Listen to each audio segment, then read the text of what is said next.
یو سره به تور مثال مړ ته دغه قرباني کولای شي کنه شي کولای په دې کې دوه قسم روایت دي بعض خلکو دا خبره کړي چې دا جایز ده علی رضی الله رسول الله صلی الله علیه وسلم قرباني کړي او دویم قول علماء لیکلي او دویم روایت دا دی چې جناب نبی کریم علیه الصلاه والسلام ویلي دی چې دا زمانہ او دا هغه چانه چې ما په امت کې هغه قرباني نه کړي مونږ وایو چې د محمد رسول الله صلی الله علیه وسلم د صراحتا احادیث په باب کې موجود نه دي چې انسان به د مړ نه قرباني کوي ابن حجر اسقلانی د پیغمبر علیه الصلاه والسلام مبارک فرمایي چې دا هغه خصوصیت دی او بل ابو داود کې چې کوم روایت راغلی چې علی رضی الله تعالی مسله ذکر کړی دا التر وصیت تشکیل راغلی دا که وصیت کړي بالکل بيدا جائز ده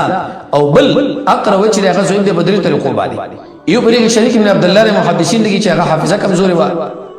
دیم ابو الحسن بن ابي یو راوی هغه مجهول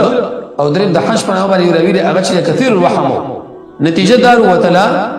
چې به تور مثال یو سړی دی او هغه مړی والا یعنی دا مړی وصیت نه کړي او دا اراده نه چې دا غنه قرباني وکم دا به نشي کولای بلکې صدقه منو جائز ده چې باغی کې به او الله صلی الله علیه وسلم الا ما شاء علماء ال دغه بعد ذکر کړی دی لیکن قرباني